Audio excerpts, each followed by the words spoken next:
All right, everybody.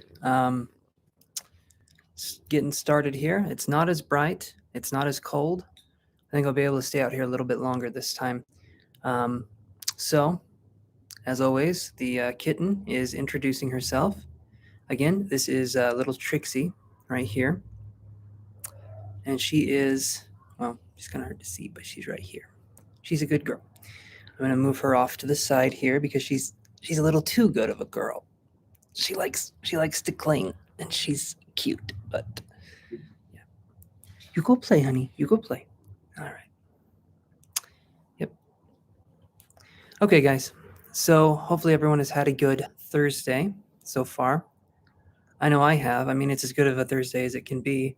I don't know what that means. I always view Thursdays as like kind of like days you go to the dentist's office or you do things like that. Thursday is the day. Okay, kitty, you are so cute. You are so cute.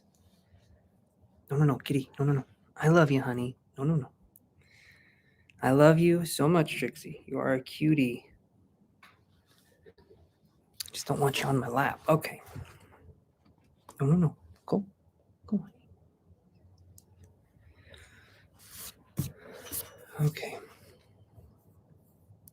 Let's get our cards out and start shuffling here.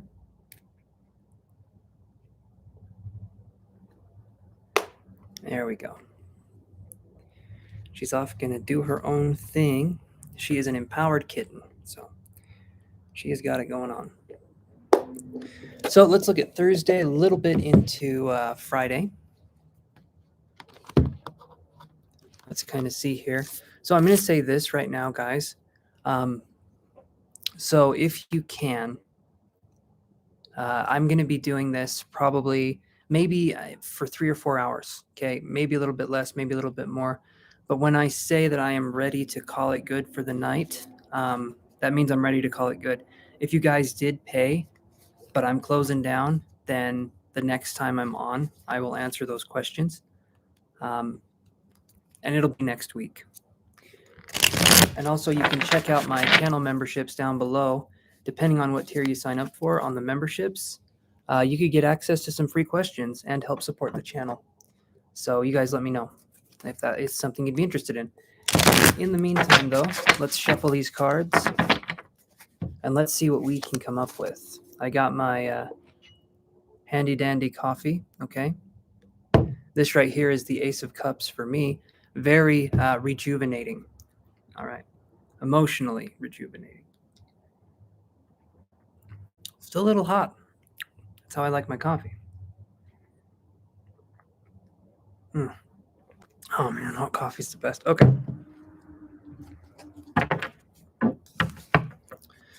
All right, shuffle. So everyone, my name is Chance. If you are wondering what my name is, that's it. I wish I could tell you it was a little bit longer, Chanceford or Chancina, but it's just Chance, so not short for anything. Maybe it's short for Enchanted, right? Hopefully that's the case. But let's put our cards down here, and then let's look at this deck too. It's not windy, so I'm thinking I can take some cards out a little bit ahead of time. I'm excited when it's not windy. So let's see what we can do here. Alrighty. 1, 2, 3, 4. Get it ready. Here we go. Also, after this one, I'll probably take a break here, come back. I'm thinking either Monday or Tuesday, and I'll start doing these again. But I am going to take a break after doing these for about 4 days in a row. So you guys get your questions all saved up, and we'll be ready to rock and roll again either on Monday or Tuesday. Okay.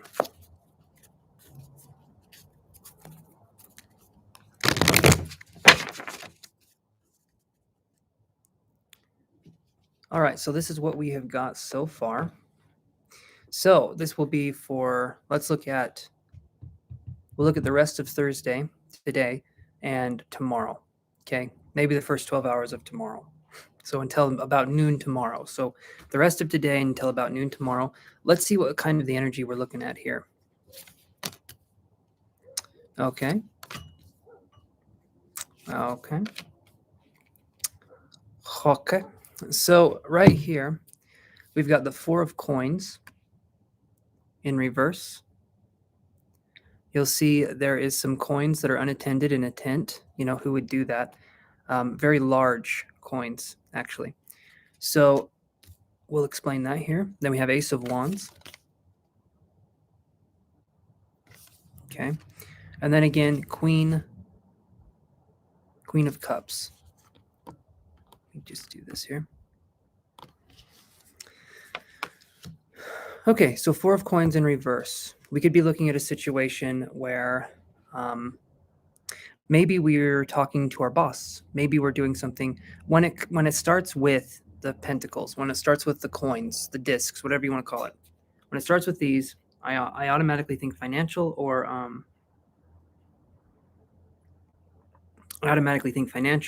like a physical reading in some way. So you can view the coins, the pentacles, you can view them as financial, you can view it as health related too, because it's about the physical world, it's about the earth. And so we could be looking at this like maybe we're going to do something tomorrow. Maybe we're getting a physical, we're getting an exam. Maybe we're nervous about going to the doctor for a condition we have. That could be something that could be going on as well. The Ace of Wands here, I feel like, is showing that maybe our worries won't be justified. Maybe we're given a clean bill of health, or maybe finally we've got a diagnosis for something that for a long time we weren't able to have anything for. And I know that in itself is kind of a relief, because if you have something and doctors have been telling you you don't have it, you look good, everything's fine, but you still feel like something's off, you know, it's one of those things where you get to kind of have a reprieve, and you get to have something there. So that's what I'm seeing here. Now we have the Queen of Cups right here. The Queen of Cups, like I said, this is an emotional balance. It's not in reverse. So like I've been saying, I feel like the physical is going to be you focusing on just letting things happen, the way they're supposed to happen, instead of trying to control something, or trying to have something be more contrived, right? So this is going to be emotional freedom. This is going to be having something.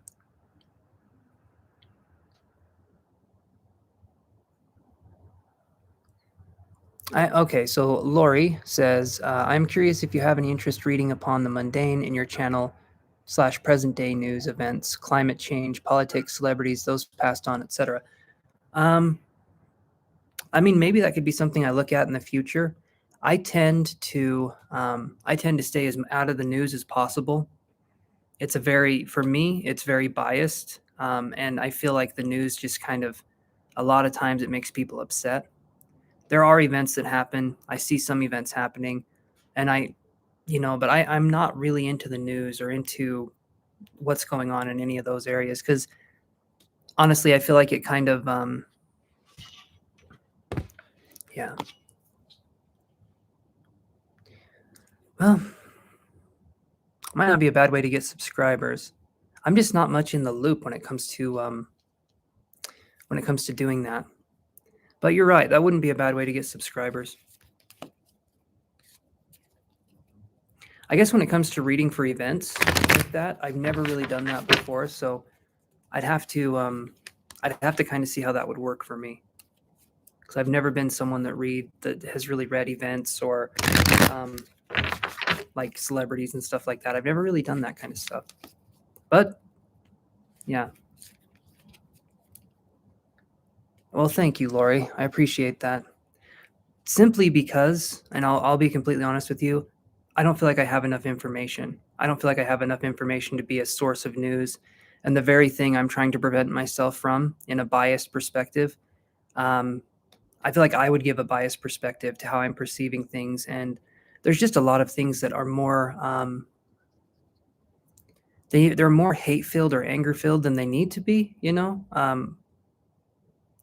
And yeah, I feel like it further divides us, because it's like, well, I believe in this, I believe in that. And it's like, the end of the day, I don't think it matters what you believe in. Just be a good person. Just be decent. Just put love in the world.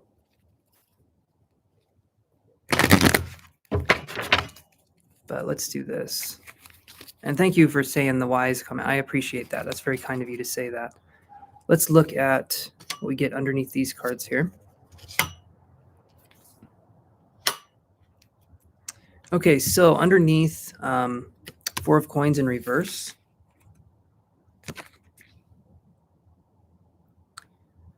Okay, underneath Four of Coins in reverse, we get all tied up in reverse. And this right here is telling me that we could be looking at a situation where things are working their way through. So we can look at this as a financial situation because the Four of Coins in reverse can be financial. But again, we can also look at this in a physical way where someone's health could be on the line. Possibly, maybe tomorrow, Friday, maybe Saturday, there could be some x-rays that are getting done. There could be something that's going on health-wise. That's kind of where I'm going with this more than financial. But for those of you that are watching, you're wondering financially, I feel like we're getting to a place where we're financially recovering from something. Maybe we're paying off a debt. Maybe something's happening where we're making progress in a financial way. But it's not going to be something that's going to be not on your mind. It's going to be something you're going to be thinking about for a minute.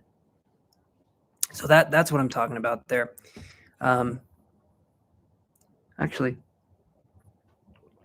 I'm almost wondering if I can move this over because the sun isn't really bad today. So let me move this over here.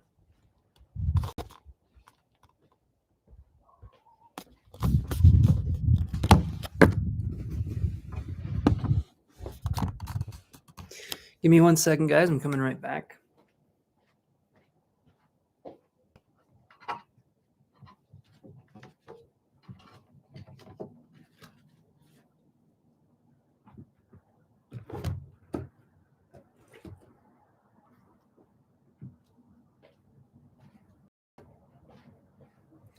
Alrighty, setting my cards down here, getting these going.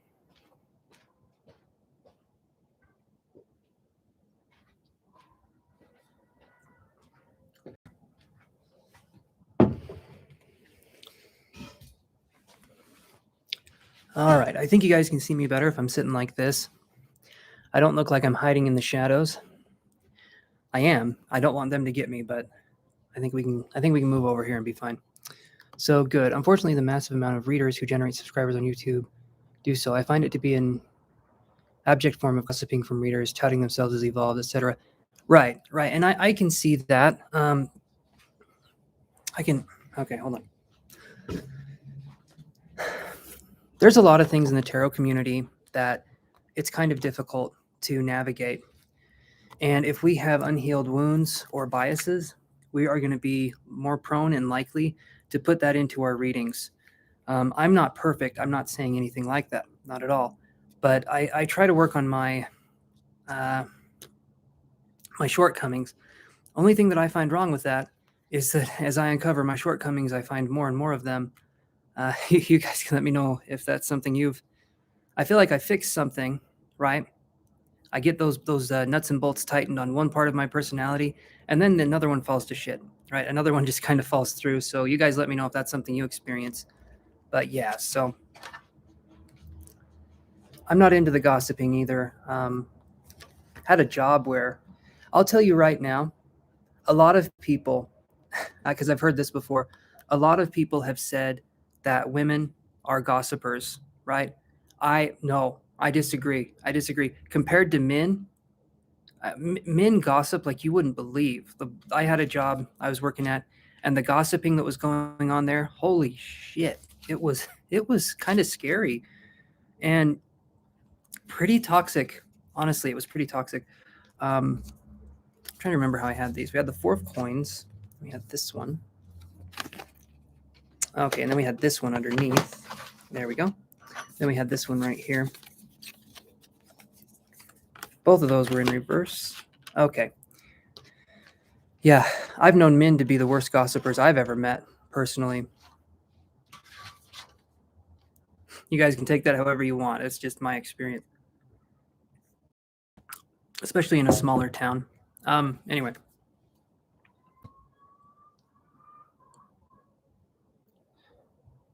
Right. Men have a different, absolutely. There's ways we can work on things, and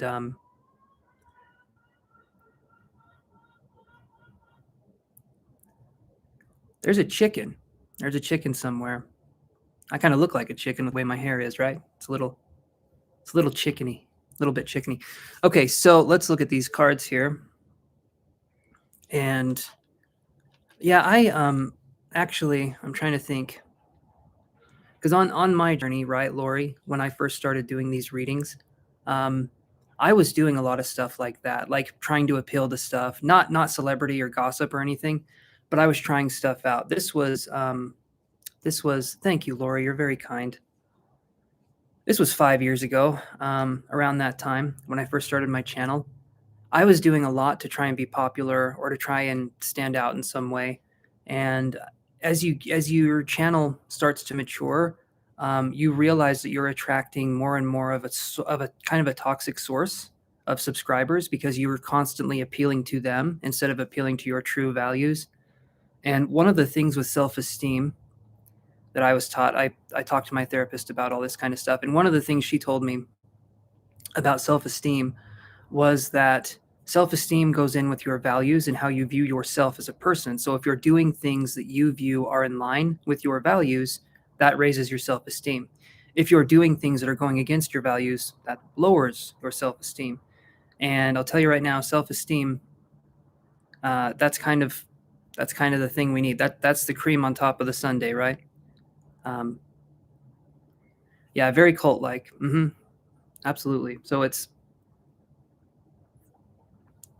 a lot of people use, in my opinion, I feel like a lot of people use spirituality as the anti-cult-like behavior, but yet the spiritual movement, especially in the United States, has turned into a cult in itself. Toxic positivity, things like that. And so I agree with you, Lori. I do. It's one of those things that's very, very unnerving. Let's put it that way. Okay, so we have adjacent possibilities next to Ace of Wands. Okay, so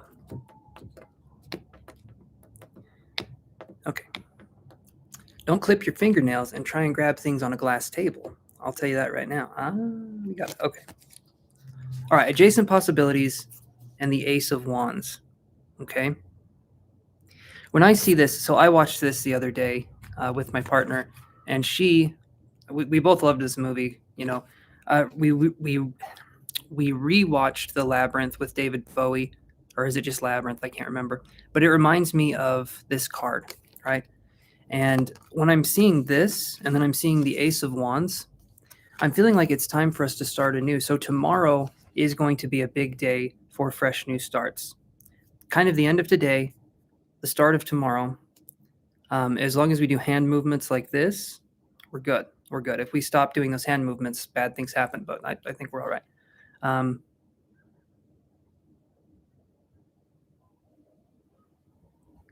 I agree with that too, Lori Sue. Absolutely. Absolutely. I'm just trying to,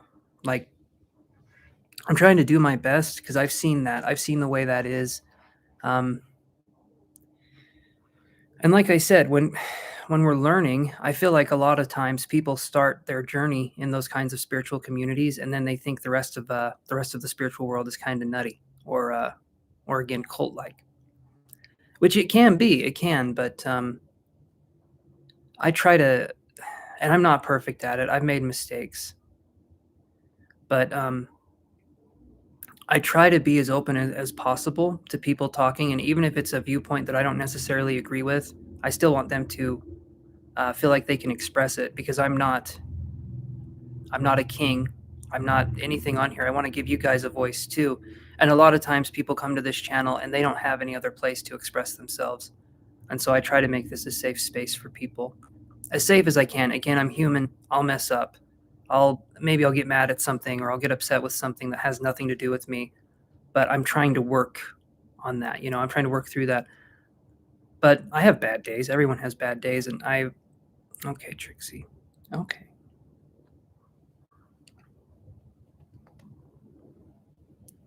All right. You want to look at these cards here? Okay, so we have Queen of Cups on this next one here. We have Queen of Cups with the Thinking Man in reverse. Queen of Cups with the Thinking Man in reverse. So what would that be? What would that be? I would read it like this: emotional stability, but we're overthinking about it. Maybe we're trying to act one way, but another way is coming up for us. A lot of times with life, we feel like we can handle it if we behave in this way. We feel like we can handle things if we behave a certain way. And it turns out that we're supposed to handle it the way we're supposed to handle it. Behavior over time can become personality or a persona. And society has a really good way of creating personas from people from a young age. And let's put you down here, kitty. So that's something I'm talking about. And when I'm talking about no. When I'm talking about personas, right? I'm talking about that part of us that hides away because we want to be accepted by other people. So a lot of us have personas. We would call it the dark side of the psychology of humanity, right? We have this way of acting to be approved by other people. And it's not wrong for us to do that, but because of that, we end up losing ourselves in this society because this society rewards fakeness, and it doesn't reward authenticity. It doesn't. Instead, it rewards people that are the same. It rewards people that act in a very similar way, and that can be very discouraging in itself. Okay, so I think evoking critical thinking skills goes a very long way in one's evolution too. Beautiful kitten. Absolutely, she's very beautiful. And critical thinking is needed. And I can critically think with the best of them. My forehead just gets bigger and bigger as time goes on. And I'm able to think a little bit harder, a little bit worse each and every day. But yeah, critical thinking is absolutely, I feel like, necessary and required when we're talking about doing this kind of work.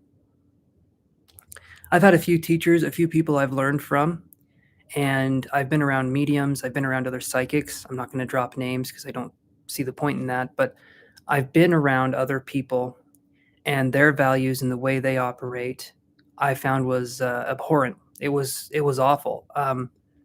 And so I don't want to do that with my channel. I don't want to be that person that continues that cycle. And unfortunately, you can be a complete asshole and be an excellent psychic or medium. And I know that sounds like, how can you do that? But I've seen it. I've seen it before. I've seen people that are horrible, but they can still channel spirit. It's their way of giving messages, but it can be from an unevolved perspective. And again, there can be biases with that. There can be a lot of biases with that. Very true. As adolescents, we learn to attempt to fit in, but the education system instills that. Yeah, it does. The education system instills it. And another thing with the education system is when you're really young, and you think about this when you get older, but when you have to raise your hand to ask if you can go to the bathroom, but you can have that privilege denied. I hated this. I hated school. I absolutely hated it. And I thought the way they taught, the way they did things in a lot of ways was messed up.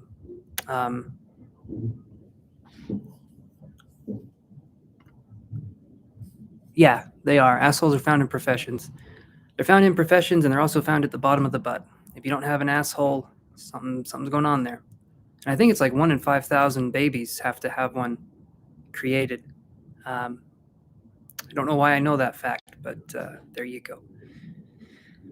Yeah, there's stuff going on in every kind of situation, in every kind of vocation, right? Okay, so we'll have some stability coming in. We'll have some. Basically, I'm just going to say we will have some stability. No, you're a cute girl. And so today, tomorrow, stability, things coming in. And also, I think tomorrow the blood moon. Okay, honey. Okay, I love you. You're cute. You're amazing. And I love you. You go stay down there. No, honey. No.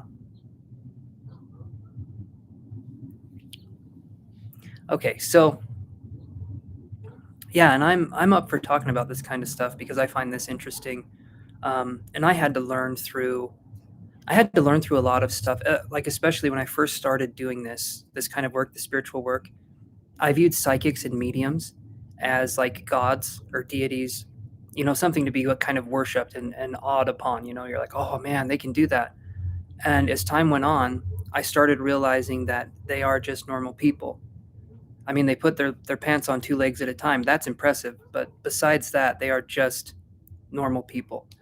Um, I had a few friends that were psychics, accurate psychics, really good. They had problems just like we do. They weren't immune to anything. So if you guys are looking at me or any other person and envying them and thinking they're perfect, right here, it looks like it, right? You guys don't see the rest of my day. You guys don't see me mess up as much. I do mess up on here sometimes, but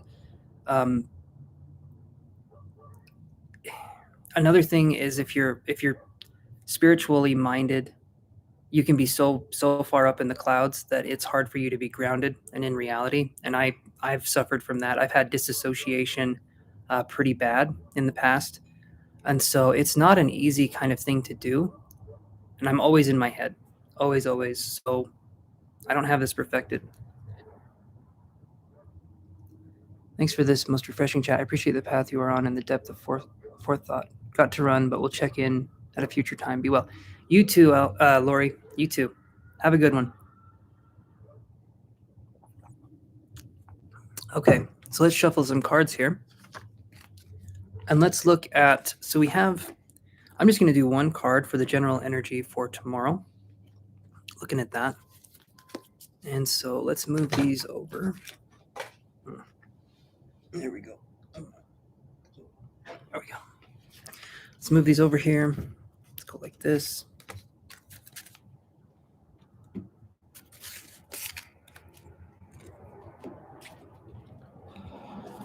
Okay.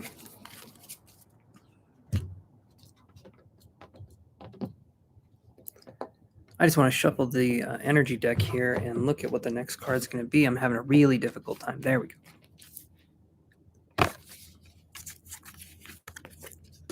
Alrighty.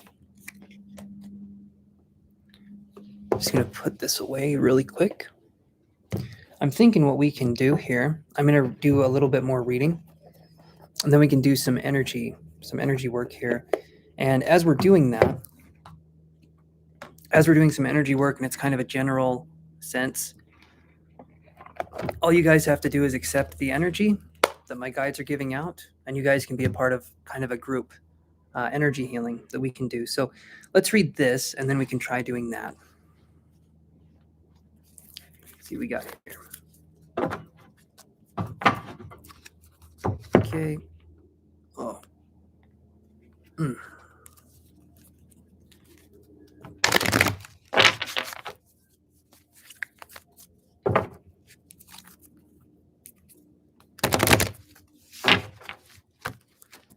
Okay. Yeah, I'm hoping everyone else is having a good Thursday. It's been good for me. I kind of got up and I do some when I'm not on here. I do some like retro gaming and stuff like that, and so I've been getting into that lately. That's always fun. Something fun to do, something nostalgic, And I've just been taking it easy for the most part, doing these lives and helping people. And I was gonna make a supernatural joke. Hunting monsters, saving people, the family business. It's something like that. I don't know if you guys have seen Supernatural. One of my favorites. Hey, Trade Time, how are you doing?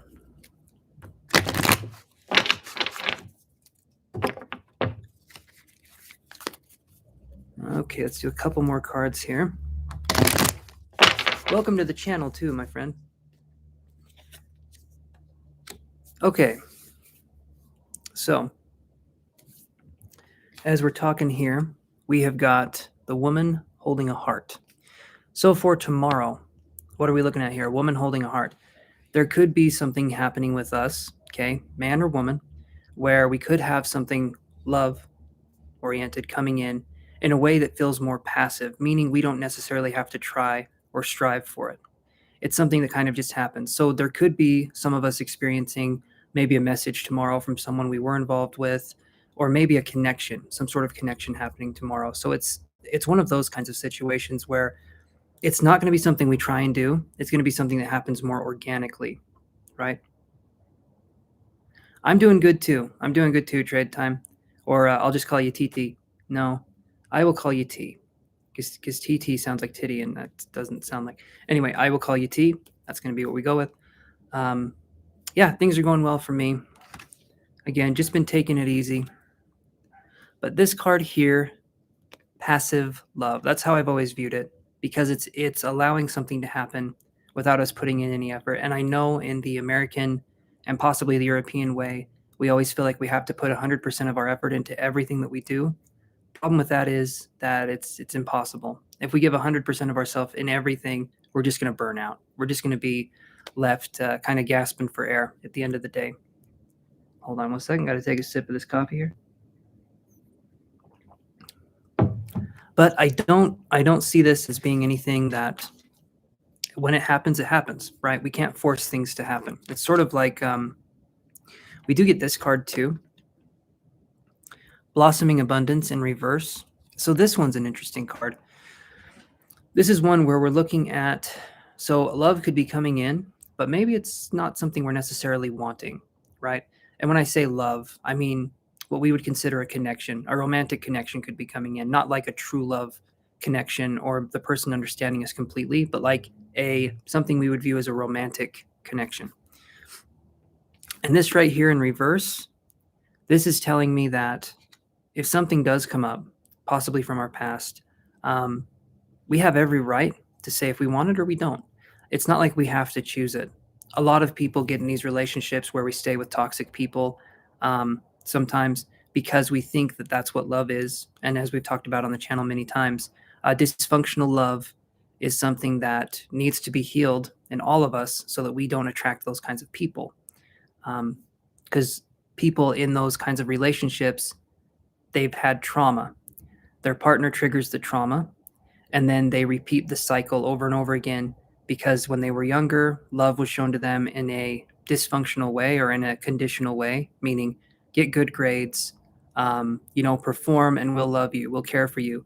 And as we get older, that can be instilled with us with partners too, that we have to perform in these relationships and we have to always kind of be doing that kind of stuff to have someone love us. And that's not the case. That's definitely not the case when we find a good relationship. It shouldn't be something that is that's like that. So let me take another drink here.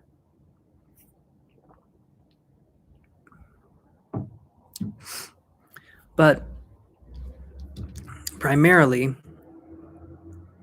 it's up to us to see those kinds of issues, and it takes time. It does take time. Because we're kind of blind to it. It's one of those situations that we're blind to it. We have biases to it. As I've said before, we're really interested in our own story, and we kind of want us to win. And sometimes in relationships, we feel like that would be losing if we were to set boundaries or if we were to do something. And you have being a goodist, a people pleaser, a perfectionist. And those are the kinds of things we grow up with. But then over time, we can unlearn, right? I heard a quote. This was a while ago. I don't know who said it, but it said, the illiterate of today aren't going to be those that cannot read. It will be those that cannot unlearn what they have been taught. And right now we're in, I'll call it the great unlearning period. We've entered the age of Aquarius, and this is going to be what they call the golden age, right? Information is going to be readily available. Anything that you want to learn or do, you can look at videos online. You can learn how to do anything, but we have to unlearn the traumatic ways that we've been existing right now. And then we can focus on attracting what it is that we want to attract, focusing on the things that we want to build up. But we have to know where where we have these shortcomings. And that takes practice and that takes time. And also, as many of you will know, that takes gentleness. I talk about gentleness a lot on this channel. You need that. You need that. Thank you for the like. Whoever liked the video, I appreciate that, guys. But primarily, it's something you wake up and you do a little bit of work on yourself every day. Don't have it be this huge undertaking, or you're not going to do it. Learn a little bit of something. Like, I wake up, and I'll thank you for the other like. I appreciate that. I wake up, and then I fall back asleep. No, I wake up and I try to learn something sort of in the morning time. I feel like we absorb it better when it's in the morning. Sometimes I don't do that, but I try to learn a little something. Maybe it's psychology, or maybe it's a way to be in some aspect. You know, how to diffuse yourself when you're angry, or what you can do in these kinds of situations, and realize that a lot of times people can drag us around by our short and curlies. Unless we have learned to work on ourselves. People can make us angry. People can make us upset. People can make us act irrationally. But it's not them. Thank you again for the like. It's not them that's making us act irrationally. It's us. It's us that's making us act irrationally, because that person is pressing on a sore spot and we haven't healed that part of ourselves. So they get to guide us wherever they want, and they can manipulate us. And then we get in relationships with, look at that bottom up here. We get in relationships with deceitful people, and then we blame ourselves for attracting these people, which that's partially true, right? But it's also because we haven't healed. We haven't healed that part of ourselves. So of course we're going to attract people that are going to take advantage of it. But then when we heal, we do better, right? And I think the healing journey is the most important part. Absolutely. Hold on, another drink here.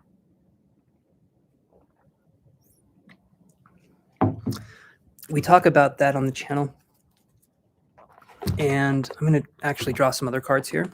We'll look at some of those. Let's do this. Here we go. Now, we are going to use these cards here. These are the Fountain Tarot. Really good cards. Really good cards. There's an extra major arcana in here, so that's what makes it kind of fun. We have the Fountain card in here. And when we're talking about the Fountain card, that is kitty. You're cute. You're so cute. I'm gonna put you down here, though. Okay. Such a cute kitten. Such a cute kitten. But sitting on my lap while I'm doing this, she's gonna start swatting at the cards. She's gonna start doing something. Let's see what we get here. Let's look at what the energy is going to be like for Saturday. I'm curious too.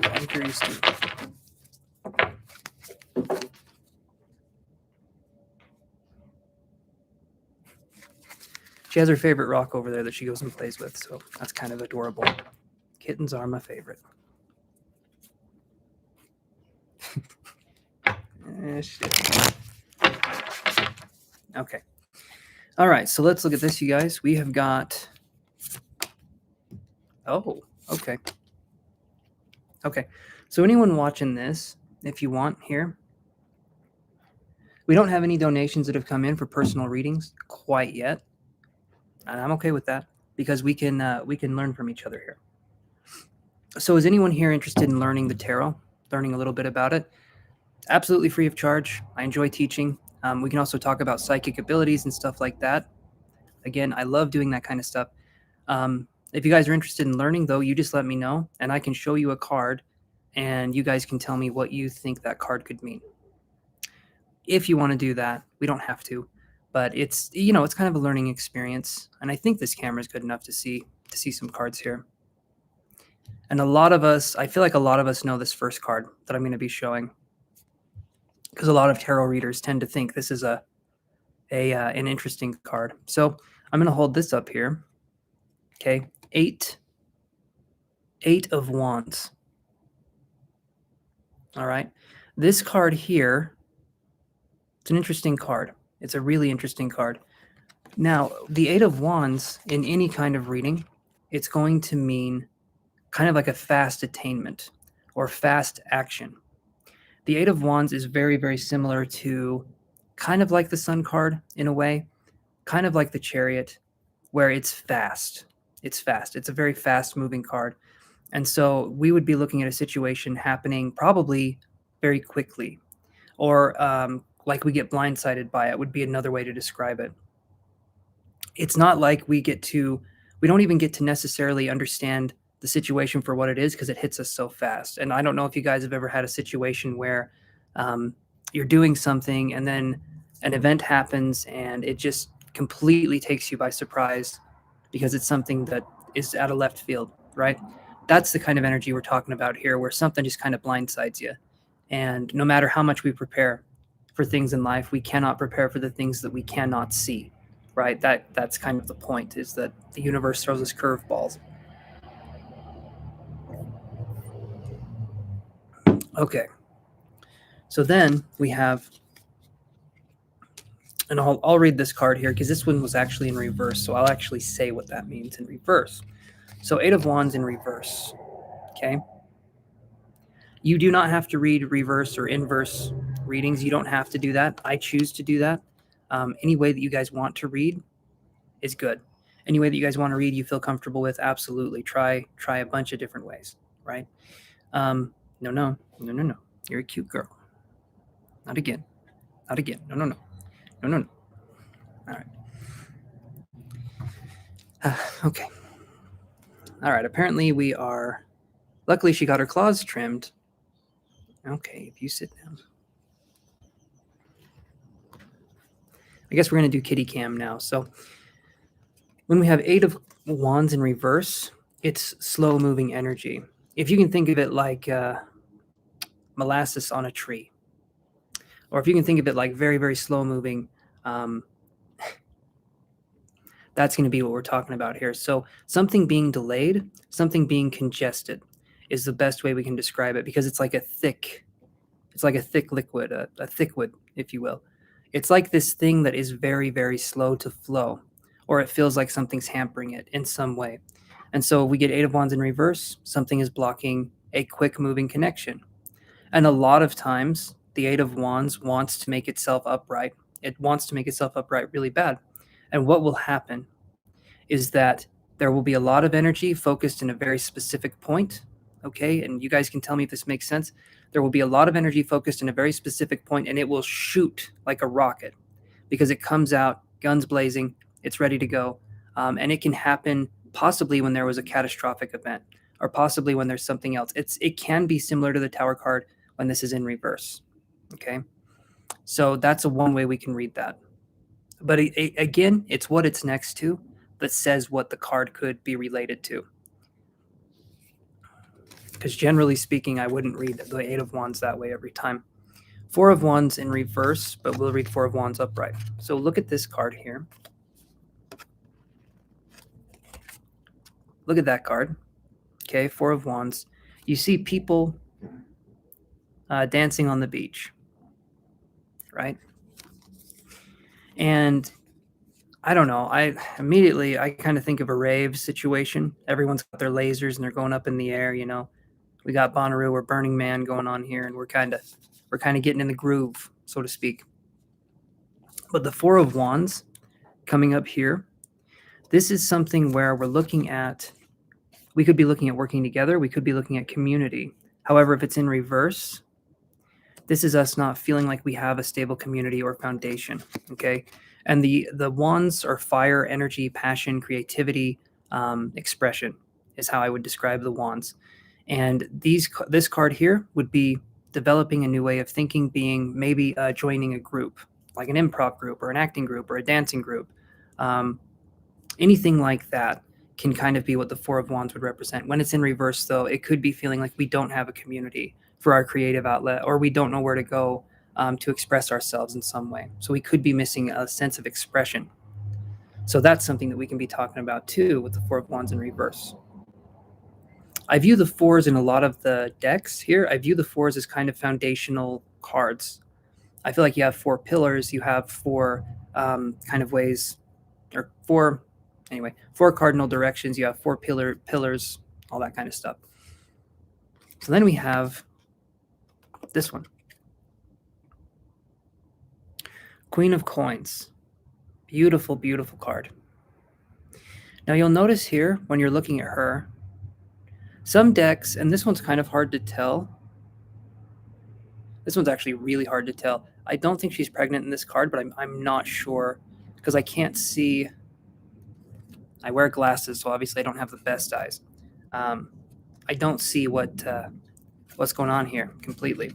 But I will say this: Queen of Coins. We can look at this as financial stability. We can look at this as reclaiming our physical health. We can look at this as standing tall. If you look at her, right, there's this confidence. There's this confidence that's oozing out of her, right? When I look at her, I'm thinking, okay, I want that. I want to be that confident, right? I don't have the poise for it, though. I get way too something. I don't know. But the Queen of Coins is a card where we could be looking at financial wealth, but it could be physical. It could absolutely be physical as well. And so looking at this card, it's okay, kitty. It's just a card. It's just a card. Looking at this card, we could be talking about some event could be happening where we could be given a clean bill of health. We could be becoming debt-free, or this can be a signifier card, meaning that there could be a Taurus, Virgo, or Capricorn energy that's coming in to see us. Or we're adopting those traits. We're adopting that sense of being. And the earth traits, right?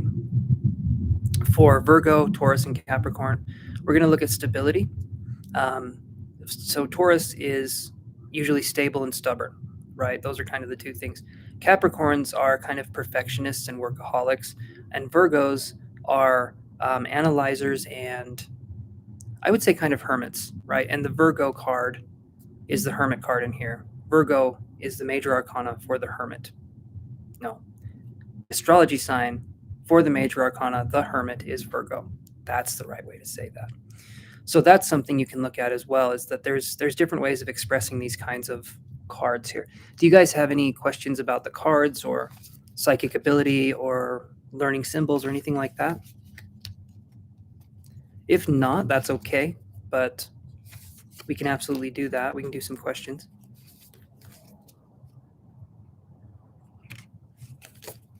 All right.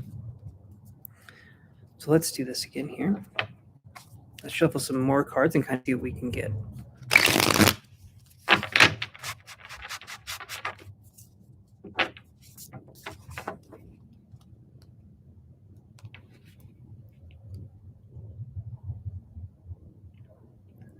She's purring. She's purring the whole time.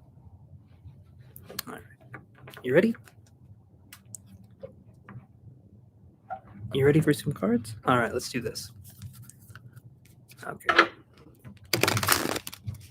We had her fixed the other day, and she handled it like a champ. We had to put her in a carrier, a little kennel, when we took her to the vet, and she did not meow one time when we were dropping her off or when we were picking her up. And she just started loving on us almost immediately after we got her back. And so she's a true blue one right here. She is just adorable.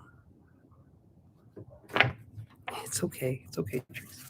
And that's her name is Trixie. So Trixie the Calico Cat. What do you think of that? I would rhyme more, but I can't think of anything that rhymes with that.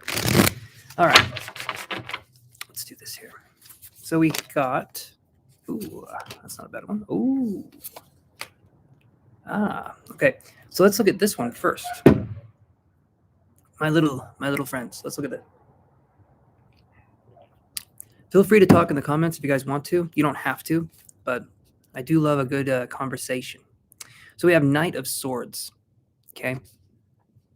So Knight of Swords is a, no, I like this jacket. She wants to bite. Oh, no. Okay. Knight of Swords is going to be a card where we could be looking at extreme ways of thinking. Okay. This isn't in reverse, and so it could be someone that overthinks. Even when it's upright, it could be someone that overthinks, but it could also be someone who really weighs the options before they jump into something.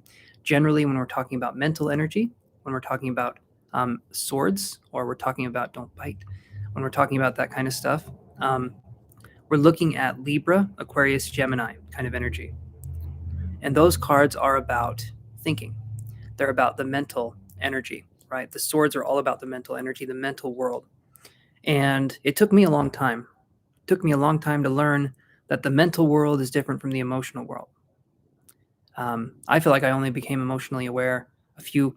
No, no, honey. Okay, come here. You're gonna go down on the ground because you're biting my coat. You're very cute though, and you are loved. All right. Okay, so the mental world, the emotional world, two very, very different things. One of them is logical. The other one, a lot of the times just feels weird. Feels like you're floating in soup, an emotional soup. Be the best way I could describe it. So you kind of wake up and you have that emotional soup of sadness. You don't get to decide what you're served a lot of the days when it comes to emotions. So you have to kind of roll with it. If you're sad, if you're having a day where you're agitated, you're upset, you need to just roll with it, because beating ourselves up or doing any of that kind of stuff, that's not going to make the emotion go away. Trixie, honey, I love you. Come here. There we go. Beating ourselves up isn't going to help us. I've tried many times to think my way out of an emotion or to try and distract myself, and it doesn't really work. Well, Kiki, that picture is yours to keep. You're welcome, I guess. She is. It's like dealing with an annoying Disney character right now. Like she's trying to get my attention. You are so cute, and I love you. I do. But I got it. No, no, no. No, no, no. Guys, never have kittens of your own. I'm going to tell you right now. Oh, honey. Okay, so if you guys liking the nonsense that I'm spewing, please feel free to like and subscribe for more nonsense that I will be spewing here in about 3 seconds. So, yeah, emotionally speaking, we have to learn to roll with it. We have to learn to kind of vibe with it, so to speak. And hopefully you guys don't mind me rambling. I felt like I started waking up more emotionally after I did it was like an ayahuasca. It was an ayahuasca ceremony. Arizona Yage Assembly. If you guys are looking for a good group to possibly do a ayahuasca ceremony, they are awesome, really awesome. And I remember I took the ayahuasca, and by the way, it tastes like ass. I mean, it's bad. It tastes horrible. And I wasn't able to sleep the night before. I couldn't sleep. I was too anxious, too amped up, because you're basically with a bunch of other people, like, I don't know, 20 other people that are also going through it. And ayahuasca, that seems kind of personal. So I was a little nervous, to say the least. So I get there, and I meet a bunch of actually really awesome people, really nice people. And I see the facilitators, not teachers. They're facilitators. And the one person in charge of it was an awesome guy. He was really cool, and I really liked his energy. Anyway, so I take the ayahuasca. Doesn't taste good. And it was a few, like, it started hitting me within. That's the hard part, because you kind of lose track of time. So I would say probably 30 minutes or so, it started hitting me. And when the ayahuasca starts to hit, for me, at first it felt like a sleeping pill. Like if you guys have ever taken a sleeping pill and you start to feel it kind of kick in. By the way, my favorite form of gambling is if I take a laxative and a sleeping pill at the same time and I see which one wins. I wouldn't recommend doing that, because it's always the shitty one that wins. But anyway, so I'm feeling very tired. I'm feeling very sleepy. I decide to stick through it. I decide to go through this. And as I'm feeling these immense emotions start to come up, I couldn't filter. I couldn't filter these emotions. I had no control over how I felt. I couldn't do any of that stuff.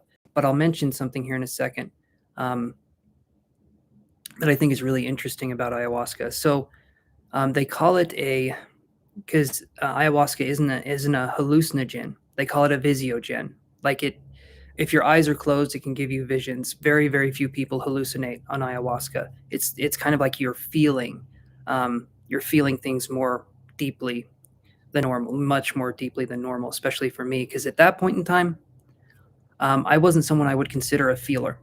I was not. I was someone I would consider uh, not that. So, um, but anyway, we take it, and I'm closing my eyes, and I'm able to have scenarios running through my head. I'm able to have all these things, and I'm able to feel grateful for everything in my life, which was good. Even the hard moments, I was able to feel grateful for. But then I'm taking the ayahuasca, and it started out really good. It started out really good. But then I started getting to a place where I could not, I didn't feel normal. I didn't feel good anymore. It started to kind of kick in, and it felt like, okay, now's the time to do the work. And I just remember I'm sitting there, I'm freaking out.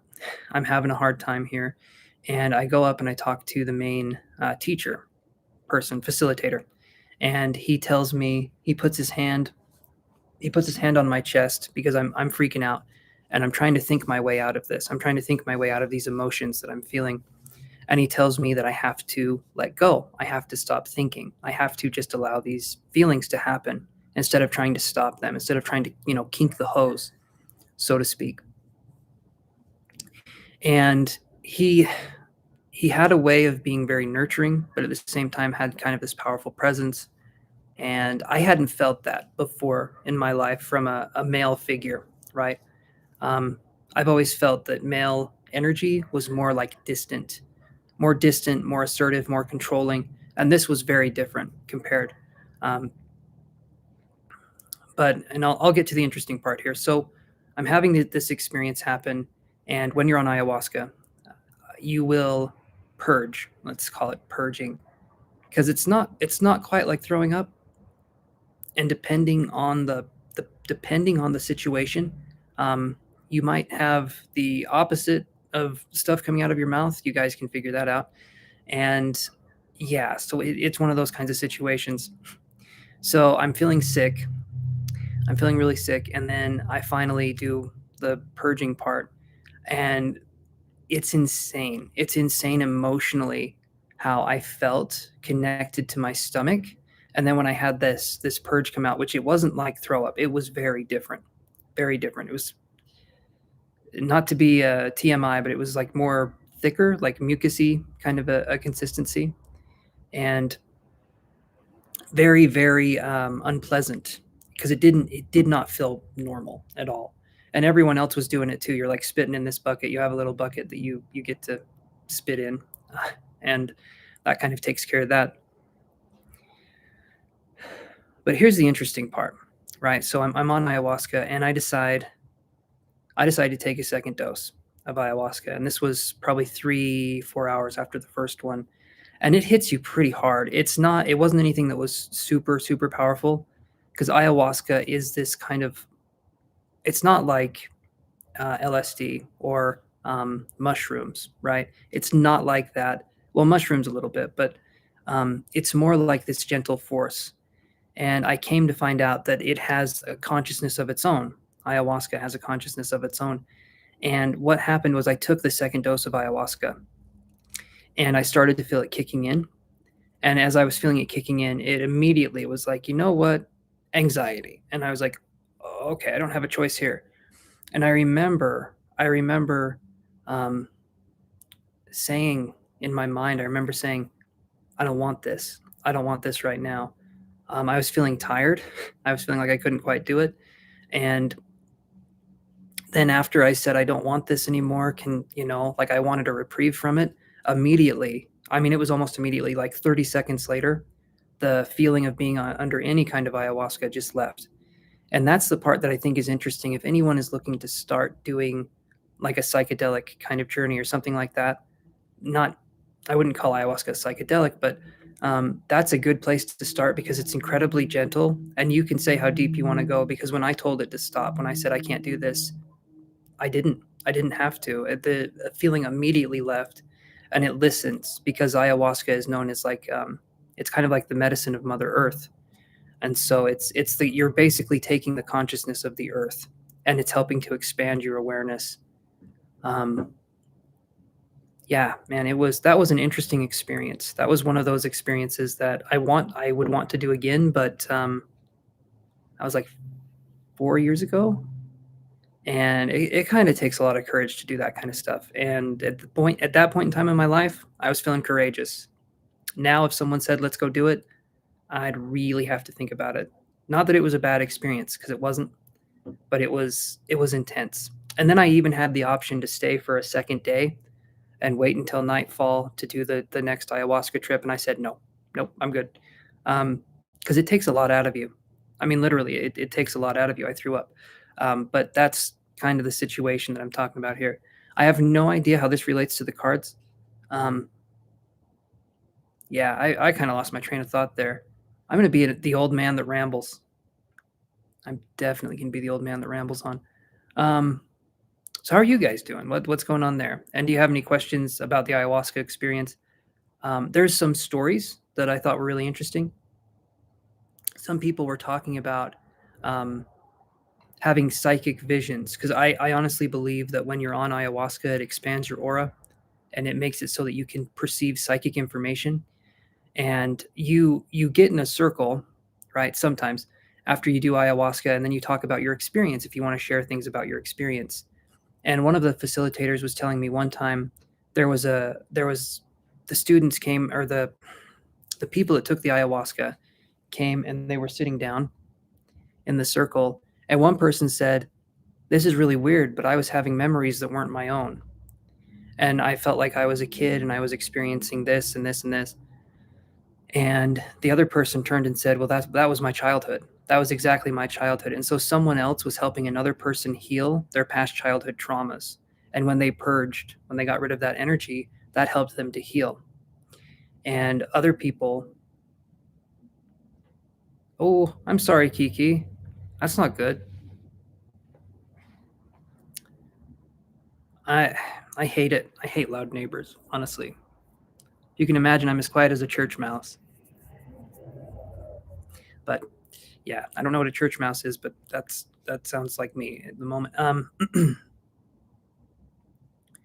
But it was one of those experiences where you can purge someone else's trauma. You can, anyway, to say it was fascinating was yeah. And eventually the facilitators were telling me that if you take enough ayahuasca over a period of time, you don't purge anymore. You don't have to. It's like your body's in alignment again. You know, that's kind of the thing that I'm talking about here. And you're quiet too, Kiki. Yeah, I'm not much for making noise. I'm not much for doing anything that would attract a horde of zombies from The Walking Dead. I don't like calling attention to myself. Again, the zombie thing. I'm just not that way. I haven't been that way. When I was little, though, I would yell all the time when I was talking to people. You wouldn't believe how many times I was told to lower my voice. Anyway. So yeah, ayahuasca is very interesting. It's a very interesting thing. And if you guys have the option, Arizona Yage Assembly, you guys can look them up, AYA, Arizona Yage Assembly. You have to fill out a questionnaire, and then the person will call you and ask you kind of like your reason for wanting to do it. And just be honest. I told them I wanted to explore my own consciousness, which was true. And I wanted to see kind of what was in store, you know. It's a beautiful experience. It's a really beautiful experience. So if that's something you guys are interested in, that's who I would say to go with.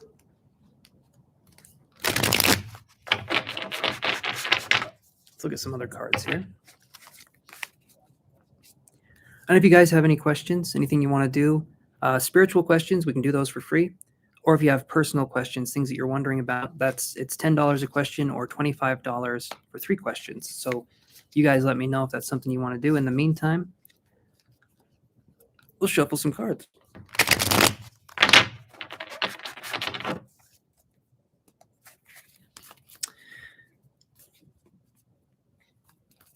Hopefully you guys don't mind me talking about my own experiences too. I've had a peculiar life at times. I used to tell myself these weird kind of instances were normal, but I realize other people don't have the same experiences, and so, and I don't have other people's experiences. So I think we could all learn something from each other, right?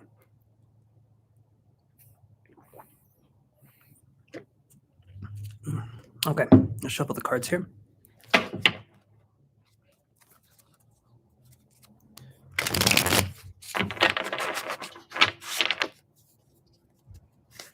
Seeing what Kitty was up to. She's being good. She's being a good kitty. Okay, good, Kiki. I'm glad I'm somewhat entertaining. It helps me here.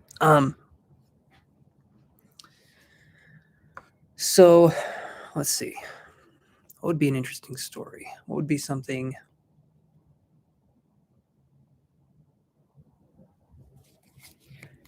Well, how I started my my tarot journey, or the spiritual journey here, because I'm shuffling these cards. That happened with me just eventually wanting to start to do something, right? And what was interesting was when I started out on my tarot journey, it was just that. It was tarot. It was, just the tarot. And I had read stories, or I had heard stories. No, I read them. Where these other psychics and mediums to be were they started with tarot cards first, and then they were able to get psychic messages later on. So you're like looking at the tarot card, but then you're able to say something like, did you break your arm a week ago? Or, like being very specific with things that the person had gone through. And I thought that was really interesting. I thought that was cool. And I found out that if you're wanting to learn to develop psychic ability, tarot is the gateway drug, at least in my experience. Because then from there, I started to learn different ways of interacting with the cards, interacting with people. And Spirit kind of showed me something that I thought was interesting. I was given for about 2 months, March to May of 2017, I believe, 2017, 2016. I was given the ability to be a really good psychic, a really good medium.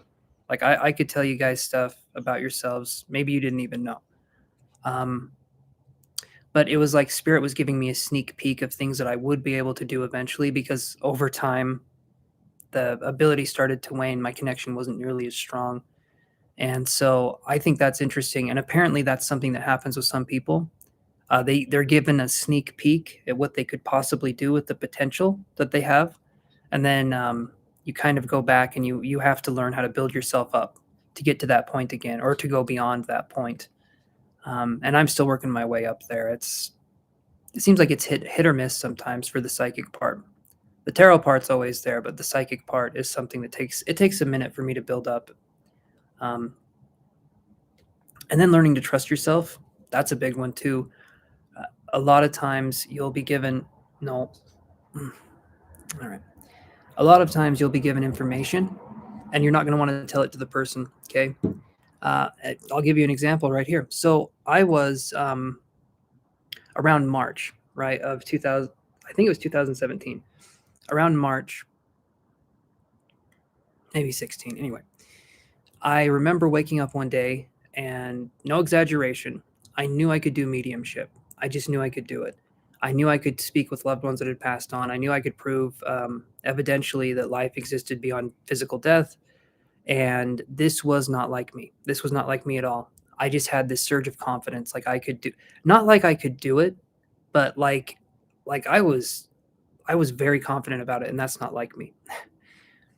And so I go on Facebook and I'm messaging people, and I basically said on my Facebook at that point in time, I said, "Hey, I'm going to be doing mediumship readings. If anyone's wanting to come in and try to contact a loved one, reach out to me and let's do this." And I had a lady reach out to me, and her son had passed, right, from a hit and run. and basically her son was run over. The person just kept driving. They didn't even stop. There was no one that was held accountable for his death. So really tragic kind of story there.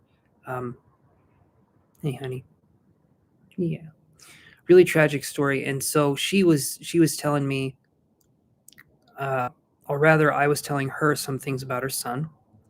One of the things that was interesting though was I was connecting and I was getting some good information, but I wanted to ask her son, the spirit of her son who was around me at that point in time, kind of like next to me or speaking to me through my guides would be how I would describe it.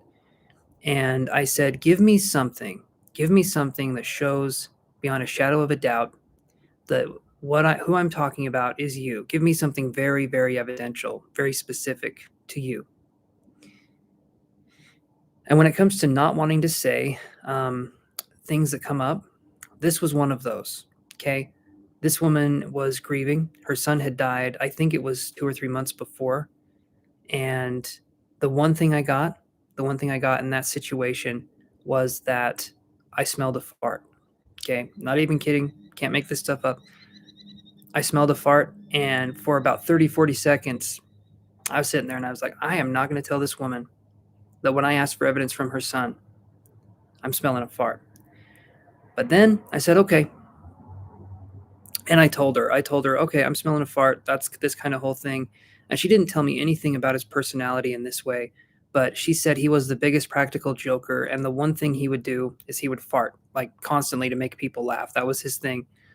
And so to have that come through in a mediumship reading, that was evidential to her. And that proved that her son survived beyond physical death. But I almost didn't say it. Because I was nervous. I was nervous in that instance that what I was getting could have been just weird. You're doing a reading for someone and then you have to say, I think your son just farted, or whatever it happens to be. But that was an interesting story. I'm still trying to build up my abilities now to where I can have these experiences happen. But that's kind of where I was at that point in time. And I did a few other sessions too, and I was able to get information, how people died, what they died of, what age they died at, what their names were, locations that people died at, a lot of stuff like that. And that comes with time because now I'm starting to build up that vocabulary or that lexicon of symbols again, which is what spirit communicates with primarily. If we're talking about clairvoyance, spirit communicates through symbols. We'll see things, right?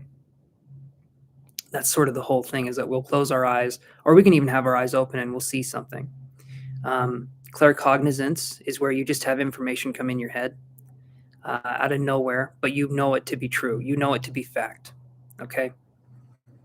And it's hard to explain what that feels like unless you've experienced it. But let's say you're not a confident person, but all of a sudden something comes in your head and you know you're right. You know beyond a shadow of a doubt you're right. That's claircognizance. It comes in and it kind of asserts itself to move forward. Then you have clairaudience, which is being able to hear spirit. That's a good one to have. Clairaudience, a lot of people think clairvoyance is where it's at. Clairaudience, in my opinion, is one of the best ones. And you can develop all of these. It's not like you choose one and then that's it. You get to develop all of these if you're doing psychic or mediumship. But what's interesting with clairaudience is that you can hear the spirit, you can hear the tone, you can hear the vocal tone, and from that, you could pick up the age of the person, the gender of the person. You could pick up a lot just from the voice, just from hearing the voice of the spirit, and that's a really good one to have. That's a really, really good one to have. Another good one to have is, let's see here. I'm trying to think. Then you have clairtangency, which is feeling with your fingers or feeling something on your body. That could be like feeling a weight or feeling temperature changes. That's how I would describe it. Then you have, let's see, clairaudience, which is being able to smell. And then like being able to smell certain things. So if someone died from, say, I'm trying to think of something specific. I didn't really have a lot of the Clairaudience ones where I was smelling. I'll give you one that I did have quite a bit, though. If someone had passed from cancer, um, I would get this taste in my mouth, like this rotten uh, blood kind of taste in my mouth, and it would be there for maybe 3 or 4 seconds, but it was super strong. Like I could taste rotten blood, kind of a taste. But that was my way of saying someone died of cancer. So I had these kind of telltale signs, and like I said, I'm trying to work with those things again. But yeah, that's sort of where I'm at now. So, but there's lots of ways you can develop psychic ability. There's lots of ways you just can develop in general, you know. So it's interesting. It's an interesting kind of. It's different for every person, and I don't think any psychic is better than any other psychic. I think some psychics just have a more efficient way of expressing their psychic ability because they've practiced, or because sometimes you're born with it, and it's nurtured from a young age, and so it turns into a pretty powerful gift. But that's kind of what I'm talking about there. Hopefully, you guys enjoyed that. I know Kitty did. You're a good girl, aren't you? Good girl. Okay, so yeah, all right. I'm gonna take a drink here.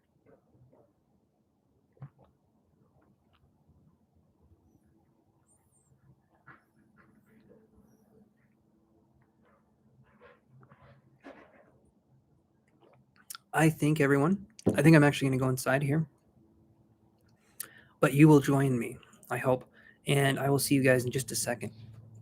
I gotta go inside and grab my phone and stuff anyway. So we're gonna put little Kitty here. We're gonna put her down on the ground. We're gonna put her down on the ground, and we're gonna see what we can come up with. We'll do some more stuff when I'm inside. I have a little studio in there that I go into. So everyone, join me on this righteous journey. I'm gonna put Kitty down right next to me. There we go. All right, so let's see what we can do. Focusing on getting out of this chair. All right, there we go. Oh, these old bones of mine. Let's put these in here, everyone.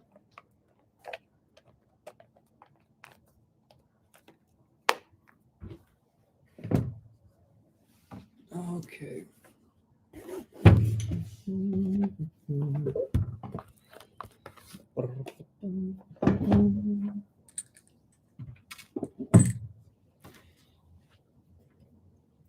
This is where it's going to be tricky. How do I take a coffee cup in here? No, honey. No, well, I mean, you can do whatever you want now, but I'm gonna put this coffee cup in my pocket. By the way, this is a poccacino, if you guys are wondering. There's a lot of lint in this. A lot of lint.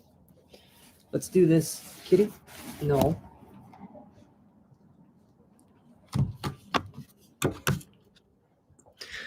All right, everyone. Join me on the trek of 1,000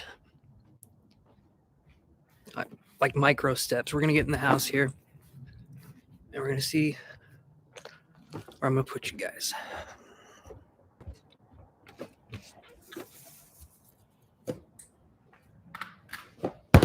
Oh,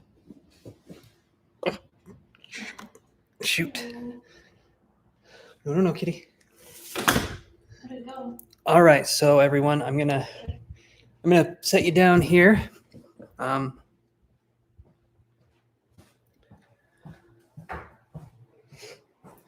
Let's get you in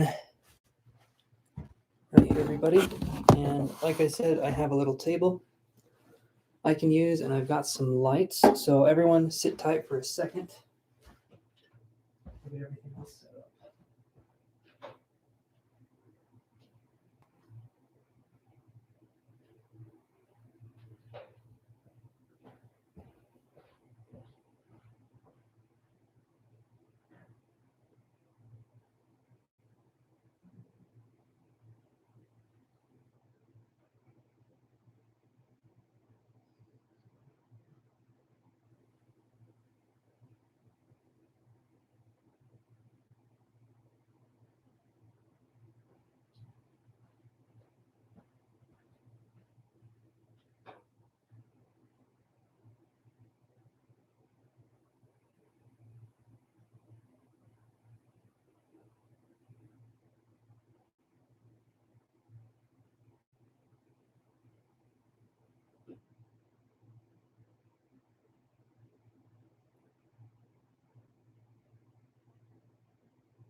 All right. I will turn on the lights now. And Chance said, "Let there be lights." Well, here in just a second. I got.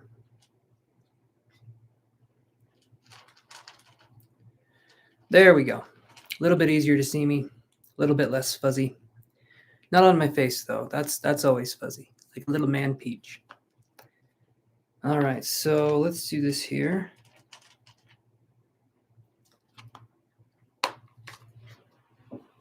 I'm gonna go. Well, I've actually got everything I need. So we have our iPad here.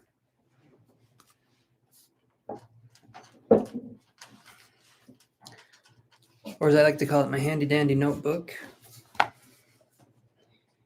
And yeah, so let's do this. I'm going to open this up. So if anyone has a question or you guys are wondering anything, I'm free to take questions. If not, then we'll just keep going here for a second. So I got my tarot cards already, and we're in an environment where I'm not going to have a cat constantly trying to jump on my lap. As cute as she is, she likes to bite my coat. It's not cool. It's not cool in my book. Okay, let's do this.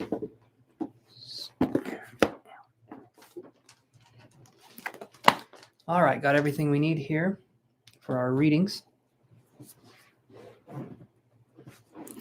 Just trying to make sure I don't scoot my office chair back and have it hit something, like our dog, for instance.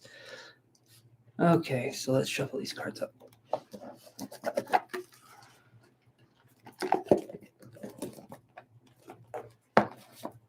Actually, let's use these other cards here.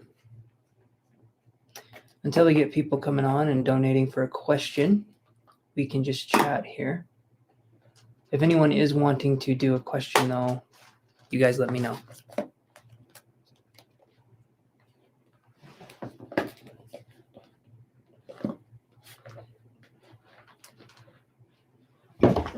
I'm gonna, sorry about that. I'm gonna use another deck here. And this is one of my favorites. You guys, if you've been on the channel before, we have the True Black Tarot. And you guys will see why I like this here in just a second.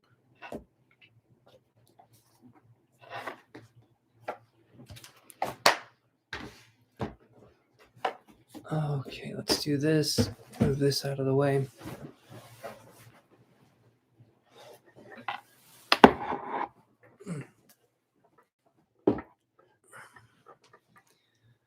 There we go. This is one way we can do it. We've got all of our tarot cards. Everything right here. I am going to put these, I'm going to move these on the floor. I'll grab this. I'll also put this on the floor. That's usually if I'm doing more psychic readings. These are some rocks. I'm just going to put those over here.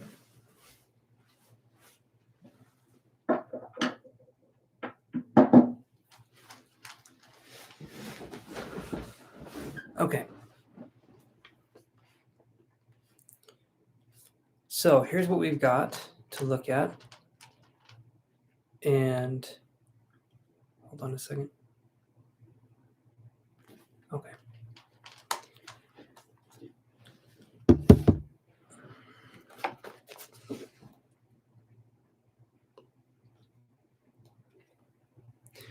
True Black Tarot. Okay. Black is my soul. That's it. Got a very dark soul, guys. So let's do this, and I'll show you guys these cards. These are my favorites, and some of you guys have probably seen these cards already, but some of you I don't think have. So it's going to be an experience, a treat, and everything in between. Okay? So let's look at these cards. And please, you guys, if you like what I'm doing and you haven't already liked the video, like the video, subscribe, tickle that little bell icon down in the corner there. Just do-do-do. Give it a little tickle. And let's move on with this. On this setup I've got here, I can see right when you guys like. I do enjoy that. So let's do this here. And also, I'll say this. I am offering memberships on my channel now. So if you guys are interested in supporting my channel for as little as $3 a month, you can do that. So take a look at the memberships. It says join in the description. You guys can look at that and tell me what you think. You also get a little something for each of the tiers listed down below. So you guys let me know if that interests you. And yeah, so let's do this.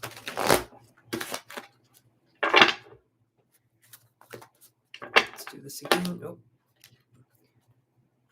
But let's talk about the cards from the True Black Tarot. That's going to be the one thing you're going to want to do here. Okay.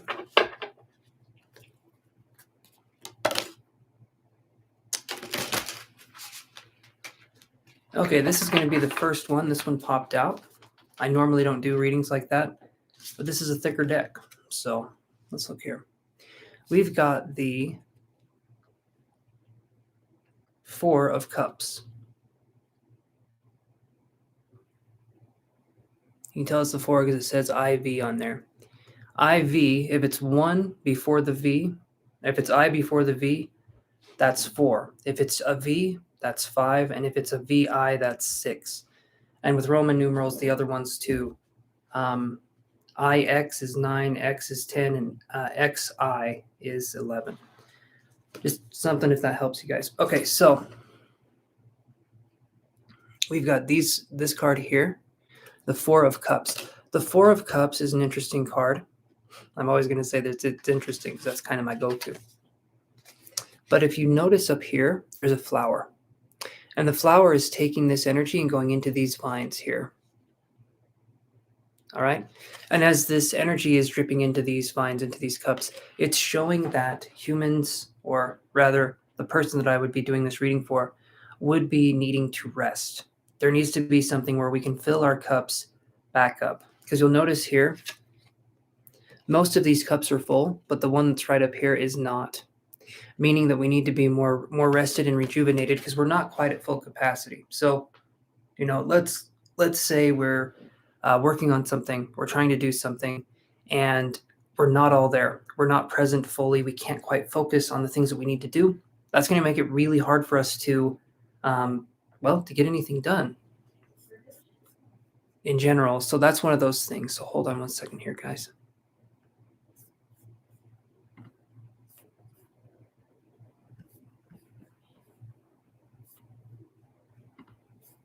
Okay. All right, so that's one of those things. Four of Cups, rest and rejuvenation. And you can look at this card and you can kind of see what's going on there. I feel like it's a good card. It makes sense. It makes sense for it being rest and rejuvenation. And generally, it's emotional rest or rejuvenation. So I'm just going to do this really quick. It's a little warm in here.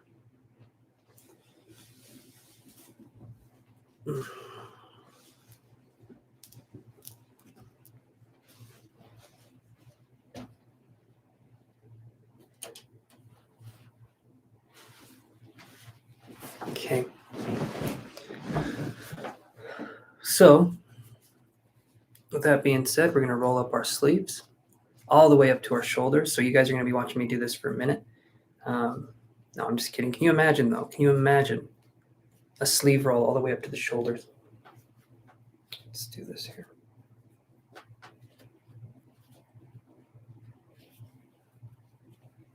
Okay.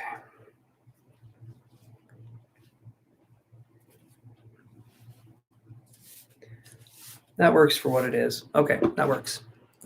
So let's look at another card here and see what else we can get.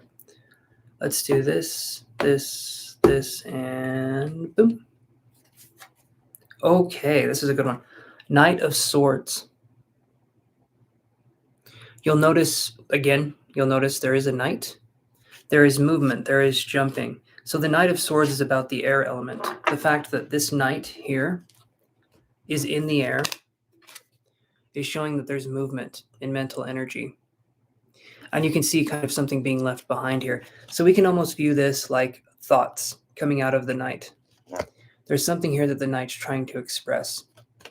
And also you can see that the knight is guarded on his lower half and on his shoulder and his arm, but there is no armor on his torso.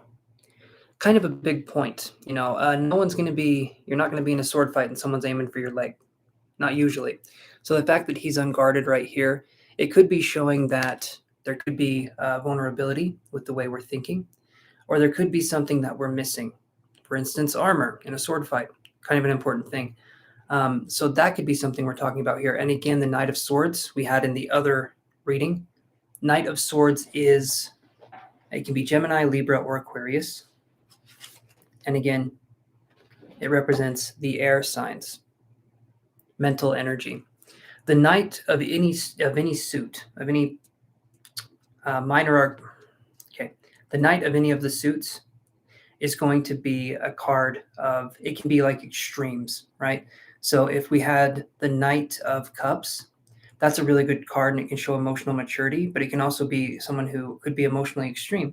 So maybe they go up and they go down, you know, like they can be very extreme in their expression of their emotions. That can be something that the knight is talking about. And again, with swords, we could have overthinking, or we could have someone who is very mature in thinking, or maybe they take too much time. They overanalyze, okay? And I can confidently say that I'm an overanalyzer. Hello, everyone else out there. I'm here at Overanalyzers Anonymous, and yes, I overanalyze. So that's something that we can talk about there. So let's look at another card. This is a pretty one. Okay, so like we talked about before, when we're talking about Roman numerals, there is an X right there.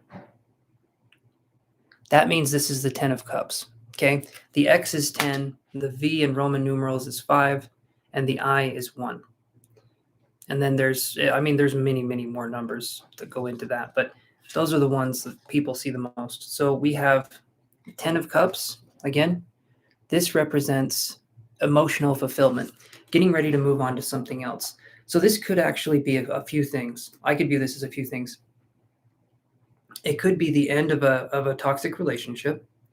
It could be maybe getting ready to start something new. Maybe like the divorce papers were signed. I could almost view it that way, because any of the 10 suits are wanting to go back to the 1.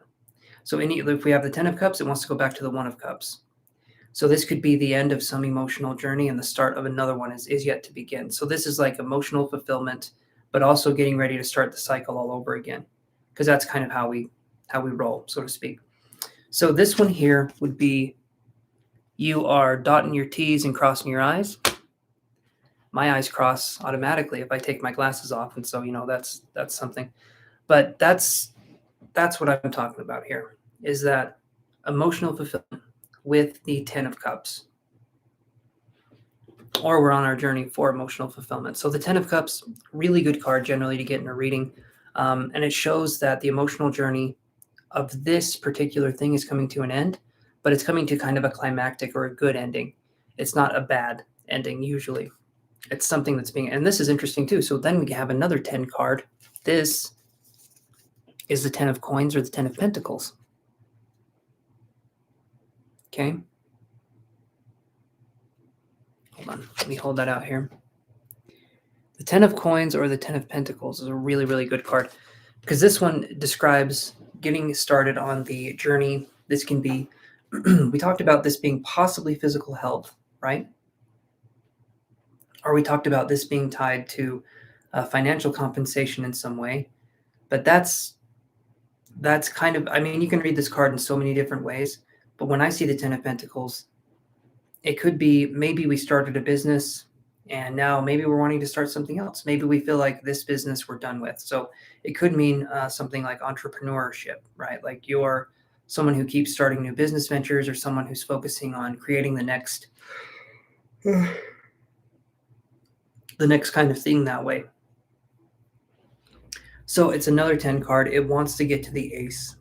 Ace of coins, ace of pentacles, whatever you want to say there. It wants to get to that ace. All right. So let's look at some of these other cards here. Okay. This one, you look at this. I don't know how you guys are seeing it, but from my end, it's saying VI. It might say IV on this one, but this is actually the 6 of Wands. This one is the 6 of Wands. And you can also tell with these cards if it's a 6 or if it's a numbered thing, because there's 6 flags. 1, 2, 3, 4, 5, 6. You can see 6 flags going behind this lion here as he's standing by this hat. The lion has conquered the hunter, is how I would view this. And it's like a celebration. It's like a celebration of things finally working out. So the 6 of Wands celebration card. There's a few celebration cards in the tarot. We have the 6 of Wands. 9 of Pentacles is a really good card for celebration. The 3 of Cups is a really good card for like celebration. Trying to think if there's one for Swords. Swords is more about mental energy, and I think the only one I could think that would be even considered a celebration would be maybe the Ace of Swords, but it's not considered that. The Ace of Swords is a new way of thinking, but any of the other sword cards are more, I feel like they're more serious because we're talking about the mental world, how we perceive the world. And so I feel like they're more serious kind of cards. Okay, so let's look here.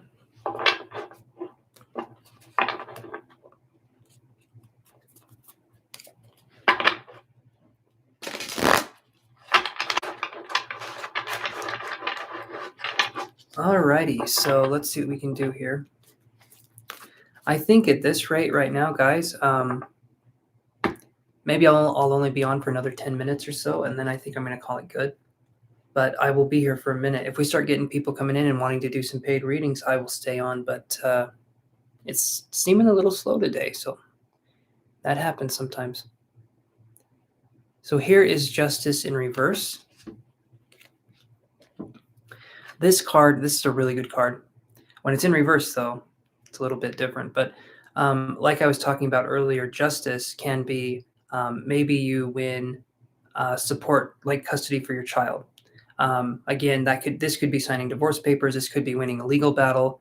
But it's generally here to show balance, or if it's in reverse, the lack of balance. And when we're talking about the lack of balance, we're talking about not being able to see things clearly, not being able to weigh out the options, right? That's something that we've talked about a few times on this channel. The Justice card, generally, it can come up in readings that I do for people. I feel like it's more rare that the Justice card comes up. And when it does, it's kind of calling attention to balance, to bring the scales in. And you'll notice in this card, because the Justice card, the Justice card is also Libra.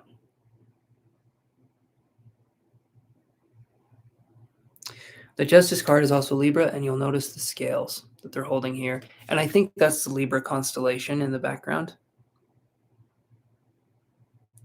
I'm not sure, though. They all just look like dots in the sky to me. So, that's how that goes for me, personally. But Justice is the balancer. It wants to balance things. It wants things to be in balance. So this could be karmic balance. This could be kind of just looking at things in a way where we're not necessarily like victimizing ourselves or judging people harshly. We're kind of seeing things in an objective way instead of thinking that it's this way because of this or because of our biases. So the Justice card sees through the way humans see things. Because like I said, we tend to be biased, especially towards an outcome that favors us. We tend to be biased. I can't tell you how many times I've given myself a tarot reading, and if it starts getting a little negative, I'm like, you know what? Maybe this card doesn't count. And that's something you have to learn how to do if you're a tarot reader, especially for yourself, is when you get a card, you have to be honest with yourself. And I think reading for yourself, a lot of people say it's really difficult to do. I think if you can master reading for yourself, that's going to be a huge, huge benefit because you'll be able to read other people even better because you understand the cards in a more intimate way, because you can understand how the cards relate to your life or your emotional state, things like that. But that's what I'm getting here. Okay, so let's look at another card. We've got the 5 of coins in reverse. This one I feel like is actually good.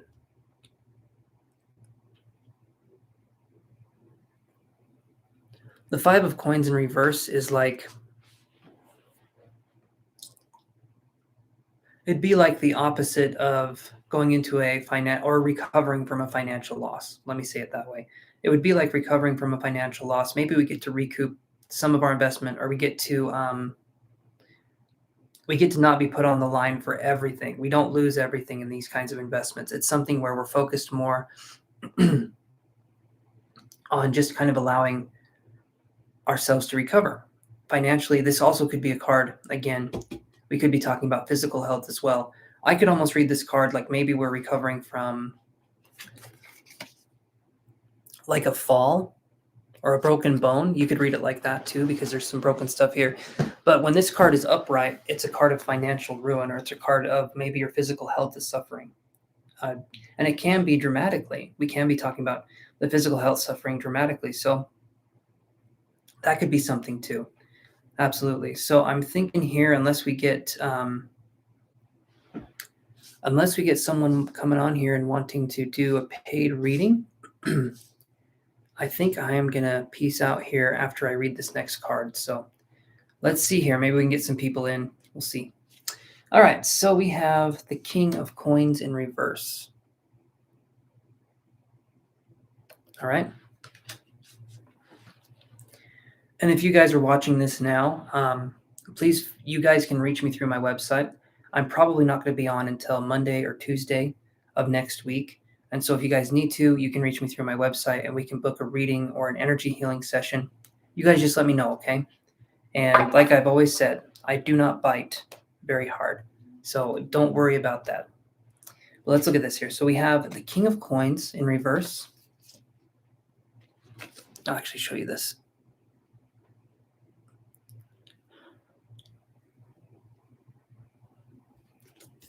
So you'll notice there's antlers here. If we look at it upright. And when I look at this card, it's a card of power. The King of Coins is mature, possibly with mature investments. And this can be in any field, and the way I would look at it. But it's someone who has maturity and wisdom, probably especially with finances. Maybe they're an accountant, or maybe they're someone who is well off financially in some respect.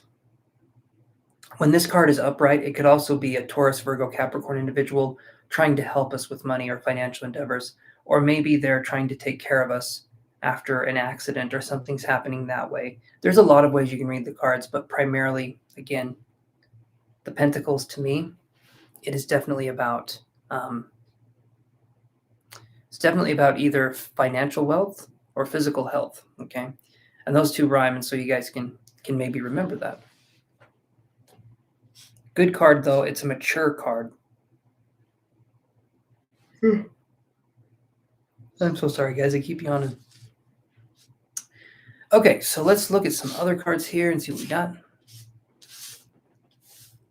I know I said I'd stop after that one. I will stop after this one.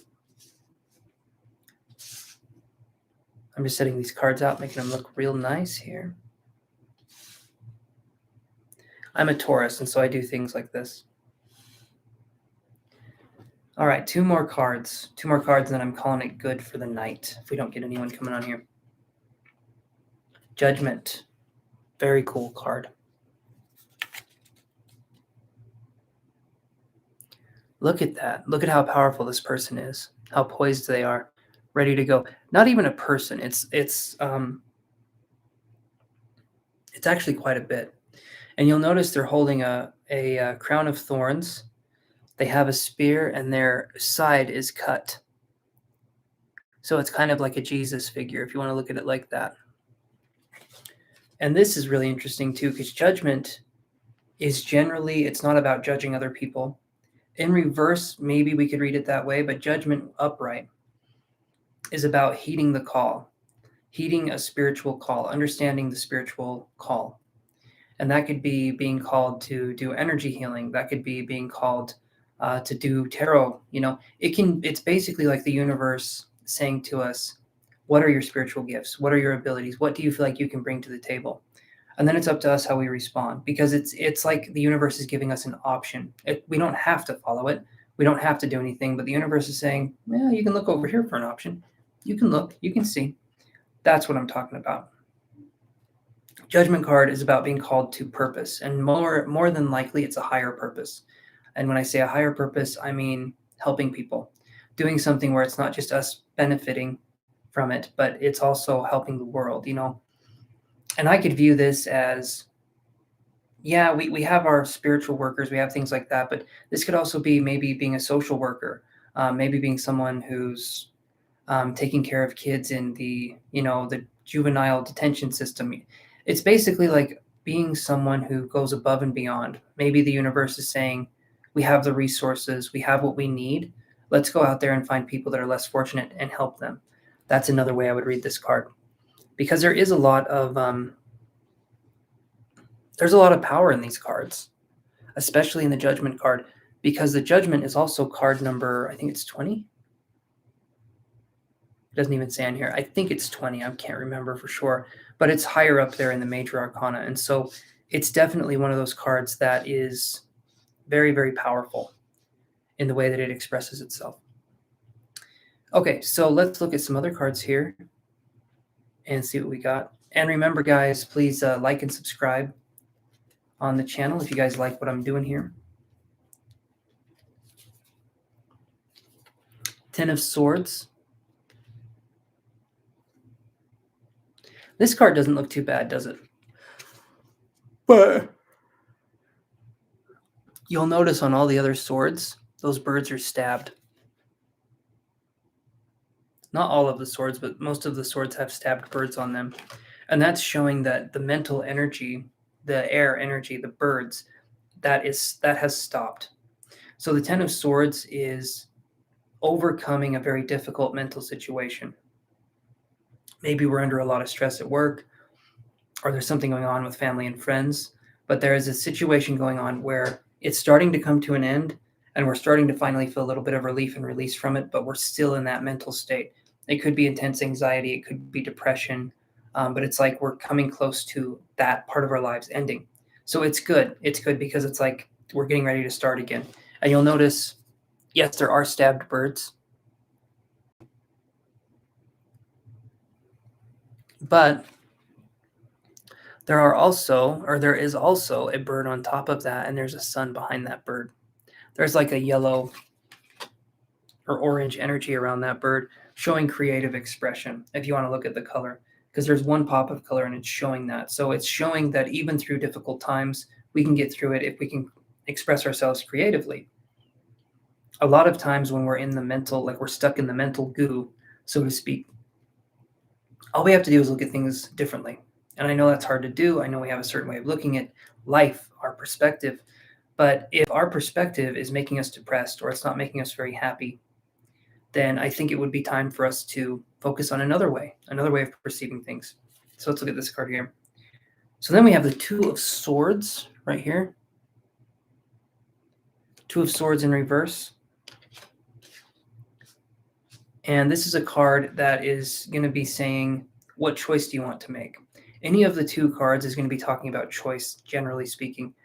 Two of Cups, though, could be a romantic partner. It could also kind of be about choice, but I would view it a little bit like the Three of Cups would be more about choice, but it would also be celebration. So there's that. But this card here, Two of Swords, you'll notice that both of them are crumbling. And then there's a piece of paper right there. So the way I would view the Two of Swords is going to be, we have to make a choice. We have to think in a new way on a problem, because what we've been doing isn't giving us any results. And so how do we do that? How do we focus on a new way of being or a new way of doing? We need to change our perspective. Okay. And I've said this before, learning from different sources is going to help us a lot. For instance, let's say you want to learn a new skill, you want to learn something new. about how to handle stress or how to do that. If you watched one video or you read one book on it and it didn't resonate with you, it didn't make sense, that doesn't mean that we stop looking. That means that we look and maybe we try other things. There's nothing to lose here. There's nothing to lose here. Maybe a bit of time trying to find the right thing, but that in itself, that's part of the journey. That's part of the process. And when we're talking about thinking or learning in a new way, we do have to pay something to gain these skills, and that is a little bit of our time. And it is a non-refundable currency, so we kind of want to get it right the first time, but sometimes we don't, and that's okay because we get to learn. It's all a process. Okay. But generally, Two of Swords comes in here and it says, how do you want to learn? Do you want to learn this way? Do you want to learn that way? But it's asking us to pick. It's asking us to pick a path. And we need to follow through with whatever path we're going on. We're going to be going for, because then we can get where we need to go. Now, we have this card here. This is the Seven of Swords. Okay, and you'll notice there's a mouse that's about to be stabbed by, it looks like 7 swords. You know, who hasn't had that, a mouse that's going to be stabbed by 7 swords? I had that yesterday. Had to save the little fella. But it's showing that something is coming in that is stealing our attention. It's stealing our mind away from ourselves. And what I mean by stealing our mind away from ourselves is that it's creating worry and anxiety where there shouldn't be any. But for some reason, we're focused on this worry. We're focused on this anxiety. And what's really weird about people and their suffering is people will hold on to their own suffering and treat it like it's this incredibly valuable treasure, which in certain circumstances it can be. Suffering can be a great teacher, but they'll hold on to their suffering and say, this is my lot in life. I'm just supposed to suffer. I'm never supposed to learn anything. I'm never supposed to gain new insight. I'm just going to suffer. So a lot of people can be in that state where they feel like they're supposed to be punished because they've been bad. They've been a bad person, and so this is their punishment. And I don't think that's true. In my way of thinking, people are way too harsh on themselves, and so they put themselves in these scenarios. I'll call them impossible scenarios, where they need to fix themselves. They need to do this or that in order for themselves to feel happy. And it starts with you. It starts right now. It doesn't start in the future. We can start changing our perception. We can start changing how we feel about things right now. Does that mean if we're having a day where we're depressed or we're feeling particularly down, we don't feel that way? No. Express that. Be genuine with that. But on days when we're feeling okay, let's challenge this a little bit. Let's focus on, in a gentle way, challenging ourselves to say, is what I'm feeling or thinking, is it true? Where's my evidence? What's showing that it's this way or that way? You know, that's something that can help us too. So that, I think, again, unless we get someone on here that's wanting to do a paid reading, I'm thinking that's about as far as I'm going to go here. I appreciate you guys coming in and tuning in here. But yeah. So everyone, take care.